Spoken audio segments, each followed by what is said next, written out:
Hey, how's it going? So, in the next few minutes, I'm going to be breaking down the secret history of Bantu technology.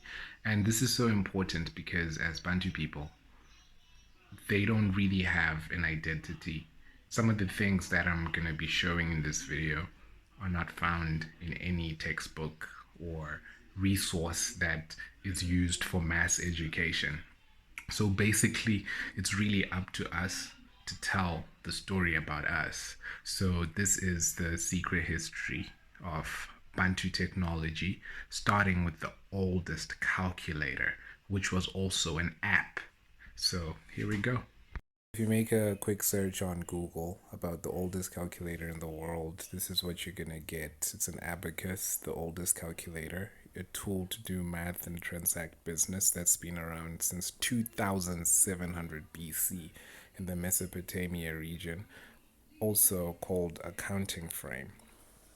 So the abacus is the oldest calculator in existence, but this is actually not the case. So here I'm going to show you the oldest calculator in the world and how this calculator is also an application. So I recently posted a video that is a TED Talk within the video that explains the origin of the internet, and this is how the Bantu created the internet.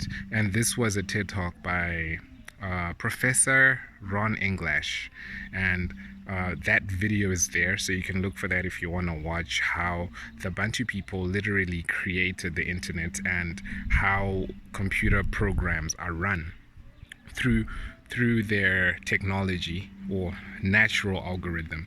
So through this, he was able to see how they created the first binary language, which is used for computer codes.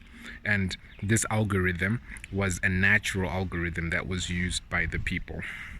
So in this video specifically, I'm not going to go into that, but I'm going to be talking about how the science and the technologies all come from Africa, Bantu people specifically.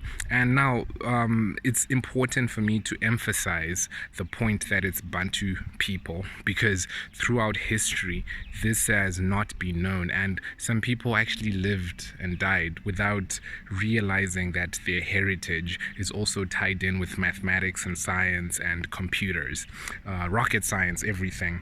But through this video, we're now learning what was maybe hidden for ages, but it's still something that a lot of people know, but then it's still something that is not well known.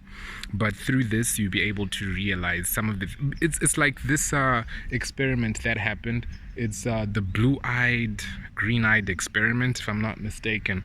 But in that experiment, basically, a teacher divided the classroom into two groups, and one group was getting compliments because they have blue eyes, and the other ones, they had brown eyes and they were not getting compliments, and the ones who were getting compliments ended up doing well. So the point is that since Bantu people specifically have never gotten credit and have always been thought of as the lowest, the least, and nothing, created nothing, contributed nothing. Even if you look at the history of calculation and mathematics, they're not there. If you look at computing and internet, they're not there. So the only way that this can actually come out with good results is to actually be the ones to say it ourselves, because no one else is going to come here and be like, hey, you actually did something good, because that's not happened since time immemorial.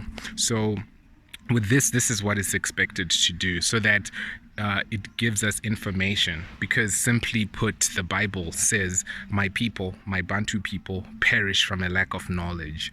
So this knowledge also makes a lot of people to believe that they are worthless and they're nothing. So this is literally how the Bantu created all of these systems, and this is the video that's going to show you about the oldest calculator in the world, which is the basis of all mathematics. This is also the basis of all applications, like a cell phone, because the way that this calculator was used was also used like an app. So here it is, the oldest calculator in the world, Bantu technology. History you were literally never taught in school. Were you taught about the Labamba bone and that women were among the earliest mathematicians in the world? The bone is about 7 centimeters long. It is a piece of a baboon fibula. It was found during a cave excavation in 1970 in the Labamba Mountains on the border of Swaziland and South Africa. It has been carbon dated to about 35,000 BC. It has 29 etchings engraved into it, and scientists and archaeologists all feel that women were using those markings to monitor the moon for their menstrual cycles. That would make women among the earliest mathematicians, and the Labamba bone is considered one of the earliest pieces of evidence of math. So yeah, there it is, and that's what it is. The Lebombo bone was used by women, and this was a high technology that they used in order to track cycles.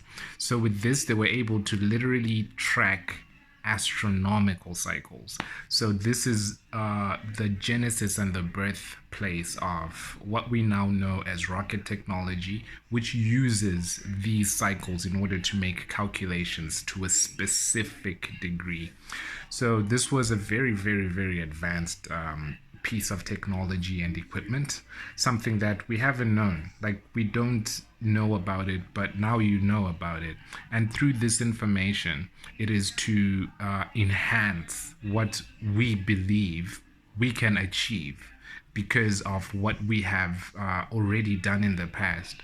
So throughout this year, this month, this day, this week, knowing this should be able to give you a different impetus, to give you a different motivation, because there's so, like, this happened what, 35,000 37,000 years ago plus, so some people actually dated at 80,000 BC, but 35,000 is good enough for me, because that's pretty old.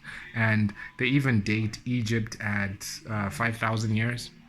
So this is the Bantu technology that no one really knows, but now you know. So in the TED Talk with Ron English, he also spoke about mathematics and how fractal mathematics that are now used for IBM, that were then used for IBM technologies by Benoit Mandelbrot, but are now used for all forms of digital communication, also comes from Africa. And you really can't make it up, because it's also being researched. And that's why I'm showing you the sources. So you can go and check out the TED Talk. You can go on Wikipedia, and what you're actually going to discover is that there's another artifact as well in the Congo, which is the Ishango bone, which is a little bit younger, but is still extremely old, which was also used for the same reasons. So this is the hidden secrets of the Bantu technology that no one is really going to tell you about. So yeah, stay aware and be creative, be scientific. This is what our heritage is all about. But if you don't know what, like, your family business is, then you won't be able to set up your shop. So yeah, be a bishop of that.